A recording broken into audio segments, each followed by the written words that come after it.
జై గురుదేవదత్త. నూతన ఆంగ్ల సంవత్సరం 2026లో సంఖ్యాశాస్త్ర రీత్యా అలాగే మేదిని జ్యోతిష్యం ప్రకారంగా భారతదేశము అలాగే ప్రపంచ భవిష్యత్ ఏ విధంగా ఉండబోతోంది, ఏ విధమైన సంఘటనలు జరగబోతున్నాయి అన్నది తెలుసుకునే ప్రయత్నం చేద్దాం.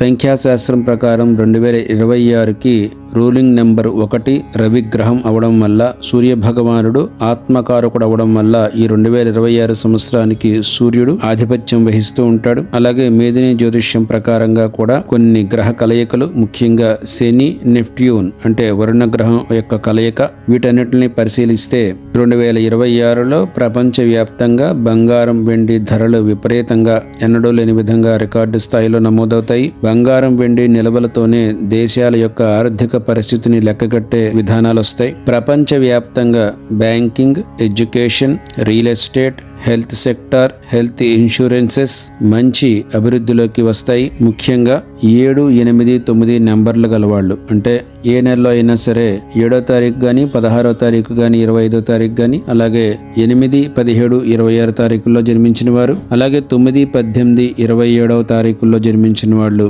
అంటే 7, 8, 9 నెంబర్లలో జన్మించిన వాళ్ళకి ఈ సంవత్సరం కొంత ప్రతికూలంగా, కష్టపడితే గాని మార్పు రాని విధంగా ఉంటుంది. మిగతా అన్ని సంఖ్యల గల వాళ్ళకి విశేషంగా కలిసి వచ్చే కాలంగా చెప్పొచ్చు. ఏవైతే మీరు ఊహించుకున్నారో, ఏ రకంగా అయితే మీరు ఎదగాలని అనుకున్నారో అవన్నీ కూడా మీకు జరిగి మీ కలలన్నీ సాఫల్యమయ్యే సంవత్సరంగా దీన్ని మనం భావించుకోవచ్చు. ఇక ప్రపంచ దేశాలైన Europe, Spain, China, UAE, Pakistan, Australia మరియు ఇండియా, ఈ దేశాల్లో సునామీలు, భూకంపాలు, ప్రకృతి వైపరీత్యాలు వచ్చే అవకాశం ఉంది. ముఖ్యంగా భారతదేశంలోని ఉత్తరాఖండ్, హిమాలయ పరిసర ప్రాంతాల్లో ఒక పెద్ద భూకంపము, ప్రకృతి విపత్తులు, అధిక జన నష్టం జరిగే అవకాశం ఉంది. అలాగే పొరుగు దేశాలైన బంగ్లాదేశ్, పాకిస్తాన్లో యుద్ధ వాతావరణము, ఉద్రిక్త పరిస్థితులు, రాజకీయ పరంగా, ప్రకృతి వైపరీత్యాల పరంగా కూడా ఇబ్బందులు ఎదుర్కొనే అవకాశం కనిపిస్తోంది. ప్రపంచ వ్యాప్తంగా సైబర్ నేరాలు కొత్త పొంతులు తొక్కే విధానం కనపడుతోంది.